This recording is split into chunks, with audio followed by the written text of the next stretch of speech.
Ngayong araw, samahan niyo ako dahil magwawalis tayo. Dahil wala tayong magawa, maglilinis na lang muna tayo. Ito yan, paro. Pwede ba?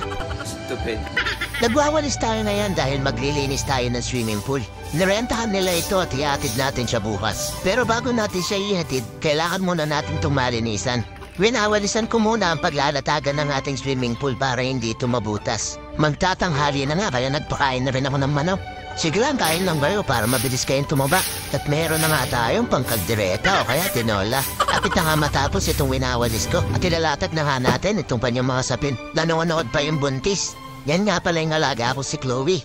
Buntis nga pala siya, guys. Pero hanggang ngayon hindi ko pa rin alam kung sino yung tatay. Nung nakaraan kasi lagi yung nalilit ng uwi. Hindi naman nagpapaalam kung saan pumupunta. Hindi man nga niya inamin sa akin na buntis siya. Nahalata ko lang yan nung nagpabili ng santol, bagoong at mangga. At doon ko na nga siya kinausap. Kinanong ko kung buntis pa siya. Hindi man siya nagsalita. At sabi ko nga sa kanya, buntis ka ba? At ang masabi niya lang, aw.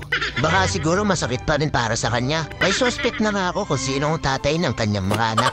Itago na lang natin sa pangalan single dad na si Brownie. Pero hindi pa rin ako naniniwala. Malalaman ko lang yan paglabas ng kanyang mga anak. Tinanong ko din kasi si Brownie, hindi naman din sumasagot. Wala din naman tayong magagawa kung nagmamahalan talaga sila. At nakikita ko naman nagsisikap si Brownie. Nung isang araw nga nakita ko siya nag-a-apply siya ng trabaho. May opening kasi sa kabilang kanto.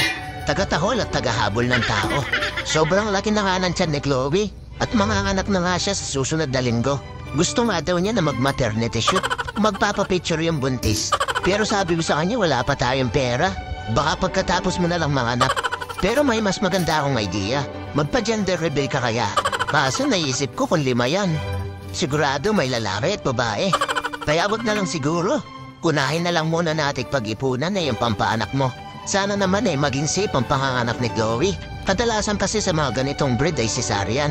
Hindi kasi nila kayang ilabas na mag-isa dahil sa laki ng ulo ng mga anak nila. Wala na nga akong planong i-breed pa siya. Dahil kawawa at hirap na hirap sila kapag nabubuntis. Sasabihin ko nga kay Doc na ipapasara ko na si Chloe. Hirap din kasi mag-alaga ng tuta. Pagod, puyat, at gastos na malala. Nung muli siyang manganak, 6 ang kanyang mga tuta. Kaso namatay yung 3. Kaya ngayon siguro hindi bababa sa 6 ang kanyang mga anak. At sana naman lahat ay mabuhay. Babalikan ko nga ay nililinis ko. Kakatapos ko lang at may-merienda na tayo. At mabuti na lang may natira pang hopyat. Food trip muna tayo dito sa Gedli. Amang kain lang under the tree. Bare months na nga pero ang init-init pa rin. Pero okay lang sa ganitong panahon. Mabenta ang mga pinaparentahan natin. Pagka-deliver nito bukas, masarap ang ating merienda. Arang ang sarap yata kumain ng lechon belly. O kaya baby back ribs at spaghetti. Suggest nga kayo guys, saan kaya kukuha ng pambili? Yun lang, bye-bye.